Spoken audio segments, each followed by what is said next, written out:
रानो चसिया समाज केन्द्रीय कमिटीको आयोजनामा ठुलो चिन्ता या सल्माका कार्यक्रमका अध्यक्ष महोदय, प्रमुख अतिथि आदरणीय चाम्ली खामा दिम्पाङ टिमका अध्यक्ष आदरणीय युवराज राईज्यू, विशेष अतिथिज्यूहरू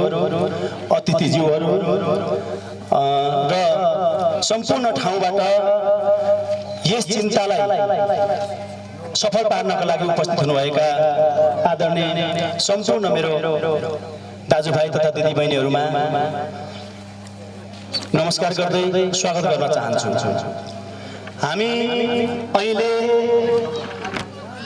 समग्र राणाझारको प्रगति र उन्नतिको कामना कसरी हुन सक्छ र हामी यसलाई चाहिँ राणाझारलाई एकबद्ध भएर कसरी अगाडि बढाउन सक्छौं भन्ने उद्देश्यका साथ अगाडि बढ्दै गर्दा तपाईहरु सम्पूर्ण सबैजना उपस्थित भएर शुभकामना दिन आउनुभयो। हामीलाई अत्यन्तै खुसी लागेको छ र हामी यस कार्यक्रममा हाम्रो केन्द्रीय कमिटी र मेरो व्यक्तिगत तर्फबाट तपाईहरुलाई स्वागत भन्न चाहन्छु। धन्यवाद, नमस्कार।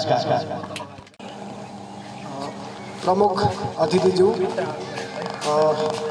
केन्द्रीय अध्यक्षज्यू र वरिष्ठ सल्लाहकार र वरिष्ठ अतिथि र वरिष्ठ अन्य अतिथिज्यूहरू र सम्पूर्ण केन्द्रमा कार्यरत हाम्रा वंशहरू र यस हाम्रो रानोछाको महान ठुलो चिन्तामा विशेष गरेर लामाकुम गाउँ भन्दा बाहिर जस्तो बुइपा, वैकुण्ठे, मिर्ला, निक्लाजुङबाट उहाँहरू पाल्नुहुनेहरूलाई हाम्रो लामाकुम गाउँमा हार्दिक धन्यवाद। राणा हो तुम बिना तावस सोचेर मेरो व्यक्तिगत तर्फबाट र हाम्रो राणा चसिया समाजको तर्फबाट हौवा नमस्कार भन्न चाहन्छु। अब यो थोरै तपाईहरुलाई हामीले यस कार्यक्रम किन गर्न चाह्यौं भन्ने कुरा पनि थोरै भन्न चाहे। स्वागत मन्तव्य मात्र भनेर गइरहँदाखेरि अलिकति खल्लो हुन्छ कि भन्ने मैले महसुस गरे। त्यसले गर्दा हिया अनि सल्मा भनेको कुरा पनि हामीले बुझ्नु जरुरी छ कि भन्ने मैले महसुस गरे। हिया भनेको चाहिँ हाम्रो यसो सम्झेर ल्याउँदा अथवा सुनिल्याएको कुरा म भन्न चाहन्छु। म यसमा पोख्त होइन, त्यसैले गर्दा मैले सुनिरहेको कुराहरू मात्रै भन्न चाहन्छु। यसको बारेमा हो कि होइन भनेर मैले यहाँ आएर फेरि केही जान्ने बुझ्ने हाम्रा अग्रजहरूलाई पनि मैले बुझ्ने प्रयत्न गरेँ। यहाँ भनेको चाहिँ हाम्रो रिस आवेशमा आएर आफूलाई अथवा अरू कसैलाई रगत झारियो भने त्यसलाई चाहिँ हिया भनिँदो रहेछ र सोलमा भनेको चाहिँ त्यो रगत र त्यो जुनबाट हामीलाई केही नोक्सान पुर्याउन सक्दो रहेछ।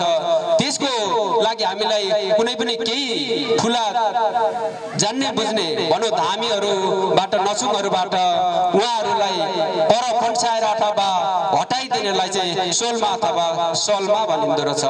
यसै गरेर हामीले कुनै पनि आवेशमा आएर केही झगडा अथवा केही गरेर भाँडाकुँडा फुटाइयो भने त्यसलाई चाहिँ पिमा दाखला भनिँदो रहेछ। यो कुरा पनि बुझ्नु जरुरी रहेछ। त्यसै गरेर उलिया कुचिया भनिँदो रहेछ। रिसको आवेशमा हामीले कुनै पनि किराहरू जनावरहरू मारेर खाइयो भने त्यसलाई पनि उलिया कुचिया भनिँदो रहेछ।